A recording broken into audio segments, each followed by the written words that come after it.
shaky. When your client lies to the media and you're having a press conference and you say your client lied to the media, done. Don't have. My name is Kemp Hannon. I'm chair of the New York State Senate Health Committee, and today we wanted to come together for an announcement in regard to two things. First, the Health Committee will be initiating a round of roundtables, hearings, site visits in regard to the recent outbreak of Ebola in the United States. And second, calling upon the State Department of Health to initiate a public readiness review in regard to the status of our hospitals, our health clinics, to take patients who would evidence signs of Ebola, and second, to treat patients who actually have Ebola should that terrible situation show up here in New York. Now, the recent events in Dallas have called into question the extent whether a healthcare system that is supposed to be prepared to handle an individual can actually handle that individual. New York, we've all been in the forefront of catastrophic situations. We've dealt with SARS, we've dealt with H1N1, we've dealt with the 9/11 aftermath. So this is not new, but we have not had any recent efforts in that regard. Joining me this morning is the Senate Republican leader, Dean Skelos, to my right, and Senator Jack Martins to my left, along with the Nassau County Health Commissioner, Larry Eisenstein, and the head of NUMC, Nassau University Medical Center, Dr. Victor Politi. So I just wanted, Dean, would you like to make some comments? I want to thank Senator Hannon for his initiative right now concerning this crisis. On a daily basis, when I'm not home, I probably get hourly texts from my wife bringing to my attention stories throughout the country concerning the Ebola virus. I think what's critically important here is that New York State truly be prepared, not just by press release, but truly be prepared to, and I use the words, detect, treat, and protect. Detect those who have Ebola, treat them effectively, and also protect the community, the first responders, the nurses, the doctors, and family members. That's what we should get out of these hearings, and also meeting with professionals, as Senator Hannon has mentioned, whether it's hospitals, groups representing nurses, groups representing doctors. This is not going to be a closed shop type study, that will be able to come out with recommendations to the governor, to the assembly, to the Senate members, and come up with a number that we think, working with the professionals, is appropriate, the number of money it's appropriate for the legislature with the governor to allocate in order to make sure that our state is ready. You know, we've read about the Texas patients, one that has lost his life, others that have been affected. It's my understanding that in that hospital, there are 3 beds that are available for quarantine and treat that type of situation. Right now, without any type of an epidemic, 2 of those beds are already occupied. So that is also critically important. How do we figure out, God forbid, and again, we're looking to prevent this problem, detect, treat, and prevent it from growing in New York State. We have to be prepared if the worst does occur. So I want to thank Senator Hannon, Senator Jack Martins, who serves on the Health Committee, and I look forward to a comprehensive report working with the State Health Department, working with Homeland Security at the state, working with the Assembly. This is not going to be a Assembly, Republican, Senate, Republican, Democrat. This is about the public at large. and we have a serious problem potentially in front of us. Senator Marshall. Thank you. Good afternoon. I want to take the opportunity to thank Senator Hannan for this initiative. I want to thank Republican Majority Leader Dean Skelos, and I certainly want to thank Nassau County for taking the lead. This is an extraordinary important time. We are faced with a crisis that goes beyond New York's borders, but we have a responsibility here in New York to make sure that we are prepared, that our families know we're prepared, that our first responders know we're prepared, and that we have a plan in place that is there that will effectively not only treat, but also reassure the public at large that they are protected. We have great fortune of having the Nassau University Medical Center, various hospitals here in Nassau County. It's our responsibility at a state level to come together, build consensus, and provide the resources that allow these great hospitals to provide that protection. So thank you. In terms of calling for a readiness review, it would include, and not necessarily be limited to, identification of the patient, placement, transportation, isolation, staff allocation, the personal protective equipment, which is a broad term and really needs to have great specifics, clinical management, environmental cleaning, waste management, burial, laboratory requirements. Dallas, it was said that they weren't, the people who usually transported samples to the lab wouldn't do it. So how do you get it to the lab? And other things that really are training for the frontline staff, the nurses, the physicians, the LPNs, anybody else who is a caregiver. What are the exact protocols that have to be followed? The key to success also, in regard to any readiness review, is what's the chain of command. We learned a long time ago in Long Island when we fumbled rescuing people with the airliner that went down to the North Shore, Avianca, that unless you have a clear-cut chain of command, you're not going to go anyplace. So we need to have the State Department of Health determine what's going to be done on an individual basis by a hospital with an ER or a clinic basis. We have over 60 federally qualified healthcare centers in New York State with 600 locations. Any one of those could have a visitor that might be a potential carrier of Ebola. And we need to know what should be done when someone comes in and presents, what should be done as a second step, what should be done as a third step. And then the next question is, we've heard that there are places to take people who actually are diagnosed with Ebola. And you've heard names as Nebraska, Montana, Bethesda, Maryland, Atlanta. Those are all the biocontainment locations that the federal government has chosen. None of them really in the Northeast, if you don't think Bethesda's there. And the other part of it is the sum total of beds in those 4 centers, 19. So that in the readiness review, we need to assess whether there ought to be something like that in New York, and where, and how it should be located, and who can access it. So these are very vital things, and if it's not going to be for this episode, later on, one knows that there'll be some other virus, some other bug, some other condition that we will need questions of isolation about. Mention the funding. Yeah.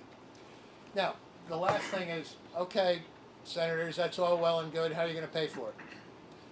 We have seen in recent months, at least 4 or 5 months, several $billions recovered by the state in regard to settlements with financial entities.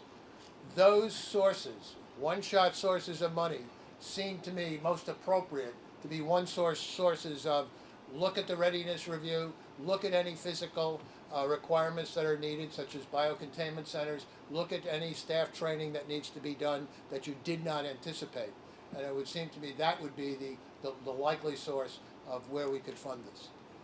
Plus, if we can get this study done within the next month, if possible, I think it would be appropriate for the legislature to go back into session with the obviously the governor's approval and appropriate this money as soon as possible so that the institutions and many of the issues that Senator Hannan raised can be dealt with. And I think the last point is, it must be clear to the public. Right now, there are more questions than there are answers. And in fact, there may well be things that the State Department of Health has done, but that's not transparent and public. And it needs to be to avoid the type of panic that we have seen in some of the phone calls that have come in. Victor, and right now, let me introduce Victor Politi, who is the Chief Executive Officer of the Nassau Medical Center, well experienced in this field. Thank you, Senators. Well, thank you very much for being here today at Nassau University Medical Center. I think here at Nassau University Medical Center, as in all hospitals, we're looking at our policies, we're looking at our procedures. I think every one of us, particularly here in Long Island, are communicating with each other to make sure that we're doing what they call best practices. We're going through training currently with our emergency department staff. We're setting up mock patients that show up all hours of the night, stating that they meet the criteria, to see how my staff is reacting to these type of events. And we're adjusting and we're fixing our protocols as need be. As late as today, we're still ordering additional equipment, personal protective equipment to have on hand, just in case we should have a patient. We've had several false alarms, patients that have presented with the signs and symptoms and some travel history, but so far they've turned out to have other diagnoses other than Ebola. But we're continuing to train, and I think all the hospitals in the area are doing the same. And we're paying particular focus to our emergency responders, police, fire, and EMS personnel that are actually going into the homes of these patients so that they can be prepared when they arrive at the home, that they walk in with the proper gowns and masks and gloves so that they don't become a patient themselves. We don't want to spread this if we do find a patient to other members of the healthcare team. And in addition to that, our housekeeping staff, our laundry staff, all the other ancillary staffs, healthcare workers in the hospital are also being trained so that they can wear the proper equipment when faced with these type of circumstances. So I thank the senators very much for this endeavor and look forward to working with you. Commissioner Eisenstein. Thank you. It's my pleasure to be here. I want to really say thank you to Senators Skelos, Hannan, and Martins, because it is really wonderful being the health commissioner in a county that has representation who've been so friendly to health over many years, and I know that they're great partners. This is a very proactive stance, and I'm pleased that we're among the leaders to reach out and try and come up with best practices, try and come up with the safest way to handle this situation. I want to thank County Executive Mangano, who I've been keeping informed and briefing on the circumstances. I have his full support in making sure that we give out as much information as we can, make sure that our hospital partners are as prepared as possible. My communicable disease investigative team of nurses and epidemiologists have been around the clock fielding calls. Thankfully, none of them have been actual cases of Ebola, but a lot of work and effort and preparation goes into being able to correctly handle the calls when they come in. Various circumstances arise from travel, and our hospitals have been wonderful partners working with us. We're very lucky to have wonderful hospitals here in Nassau County as well. So again, I want to thank the senators and the county, and I also want to thank Dr. Politi. Nassau University Medical Center has been a great partner. We're going to work together to train and make sure our first responders are prepared should they ever have to encounter a potential Ebola patient. And so this really is a wonderful collaborative effort that hopefully will lead to ensuring that there's no transmission of Ebola in our county. Thank you. No, that would be it. And if anybody has any questions, we'll take them out. Saying right now that you're not sure if New York hospitals are prepared for Ebola? It's all by anecdote. We know that there's been training here. We've heard that there's been training at North Shore LIJ.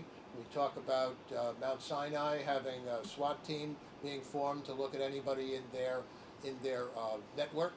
But the point would be, have we looked case by case at each ER, at each hospital, at each clinic, and do we have a checklist of what they should be doing? Have we checked that checklist, and do they understand that checklist? And that would be one of the things that we need to do. So the state health department does not right now have such a checklist? I've looked on the website. I think they're active in their what they call their surveillance of what goes on, but that hasn't been made public. And when I looked at their website of, the steps to take under infectious diseases, and then went through the laundry list they had by alphabetically the different diseases, and I went to Ebola, and I clicked on Ebola, I get sent over to the CDC website.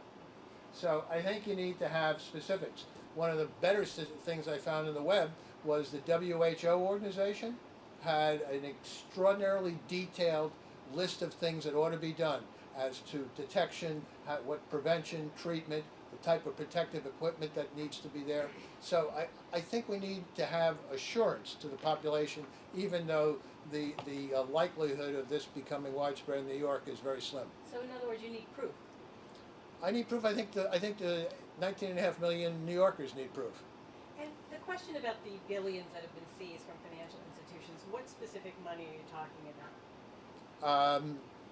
The different recoveries that have come back into the state treasury. I think it's about $4 billion, and that has not been appropriated or allocated or dovetailed.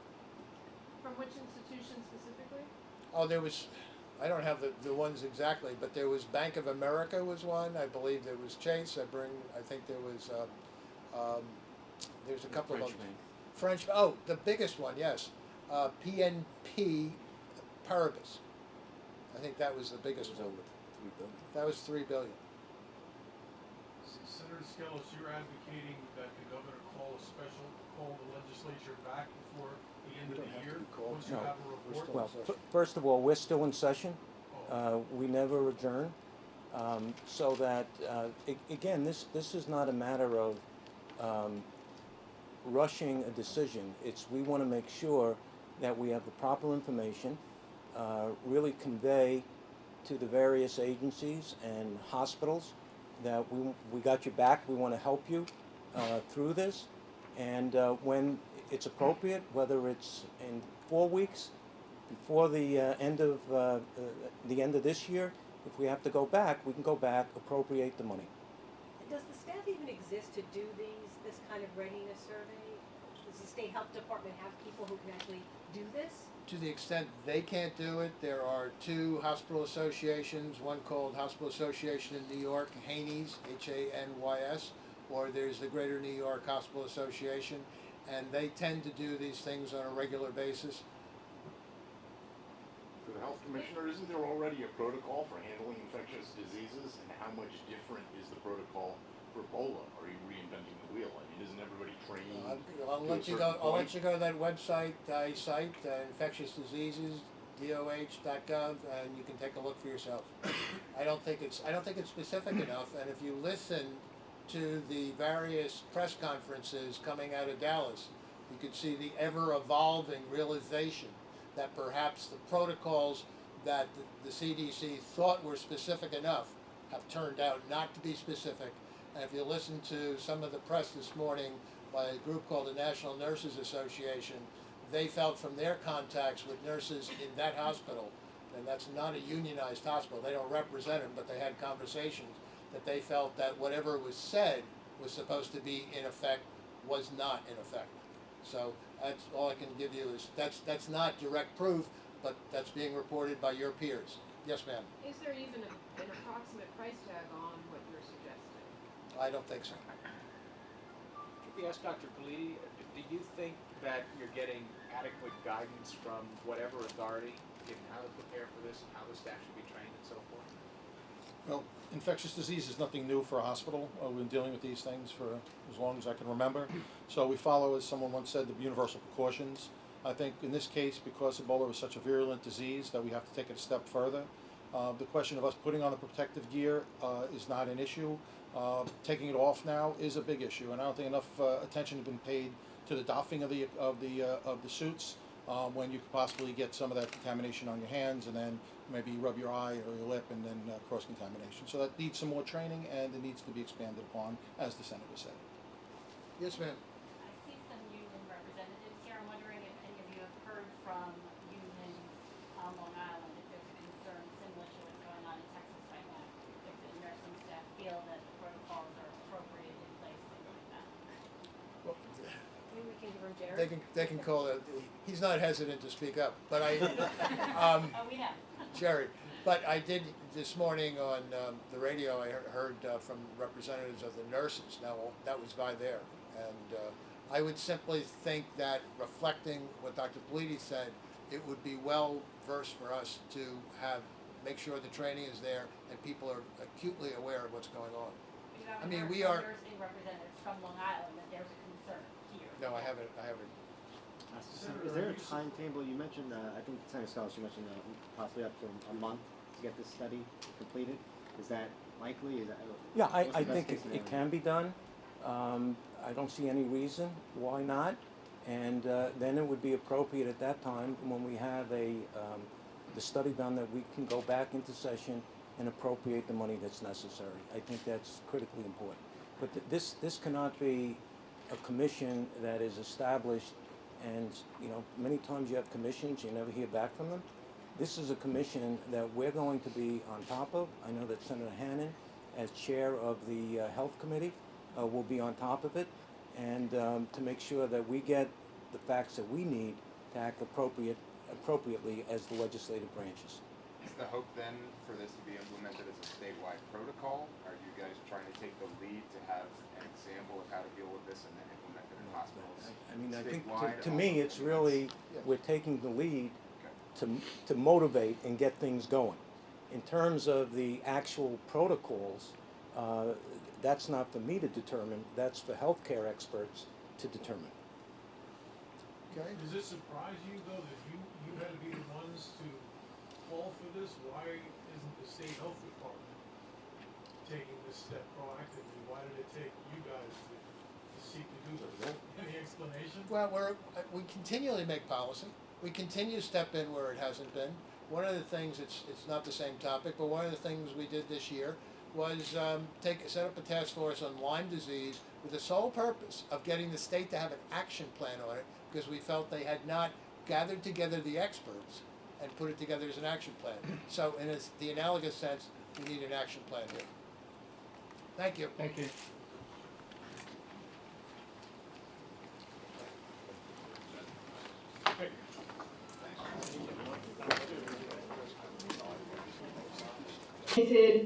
Persons infected are not felt to be contagious until symptoms appear, and you see that's discussed a lot in the media, that we're concerned about persons when they actually become symptomatic in terms of transmission of the membranes with a variety of body fluids: blood, urine, feces, vomit, saliva, breast milk, and semen. Look up. Look up. Look up. Now my flash is working. No. Oh boy, really. Is that like dried wax?